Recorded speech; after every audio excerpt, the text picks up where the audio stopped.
delicious meal foraged by their family from the natural world around them. All this can create meaningful memories that bond families across generations. Many mushroom patches are kept as family secrets, only shared with future generations. This is what the mushroom experience does. It grows on you. It is like a mycelial thread through time, a bridge from our ancestors to us and to our descendants in the future.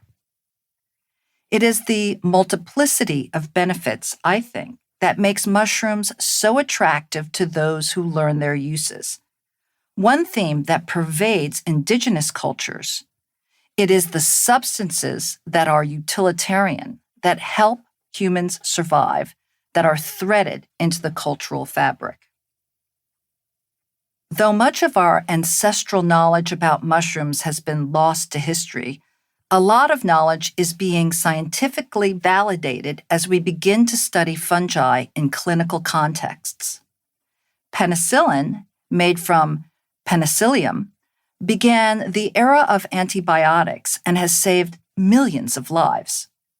An endophytic fungus, Taxomyces andreani, was discovered to synthesize Taxol, which can treat certain types of cancers.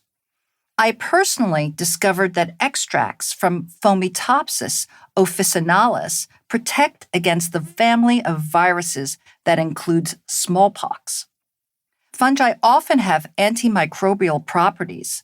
They can support the immune system, and they can prevent or heal viral diseases. They can do so much, and yet we have only really begun to discover the endless possibilities that the fungal world holds when it comes to improving human health. Many edible mushrooms are both delicious and good for you.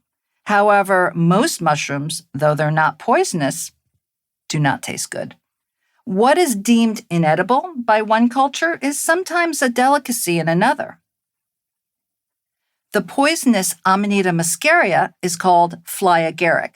Long before the invention of window screens, pre-Europeans chopped up fly agaric mushrooms and placed the pieces in bowls of souring milk on windowsills to attract and kill flies.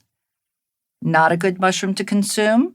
You may think that, but in Asia and elsewhere, foragers discovered that if you boil fly agaric mushrooms in water and rinse them 3 or more times, the water-soluble toxins are removed, thus rendering the mushrooms edible without ill effects. The berserkers of Viking lore reportedly consumed this mushroom before battle, and in the ensuing frenzy, they became quasi-robotic killers, as the mushrooms can induce uncontrollable repetitive motions and allow the person to ignore pain. In Siberia, shamans would ingest Amanita muscaria.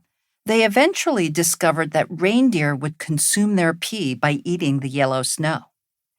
The Siberians used that knowledge to lasso and corral the stoned reindeer with ease. It's incredible that just one variety of mushroom can poison flies, herd reindeer, weaponize humans, and feed people if prepared properly. An ingredient in the evolution of cultures from ancient Europe to North America was the discovery of magic mushrooms, particularly those containing psilocybin. Though they've been used in various contexts throughout human history, recent clinical studies in the United States and Europe show how doses of psilocin, the active ingredient in psilocybin mushrooms, help victims of trauma and terminal patients in fear of death, and are even associated with a reduction in criminal tendencies. Magic mushrooms have been ingested for millennia in Europe and Mexico.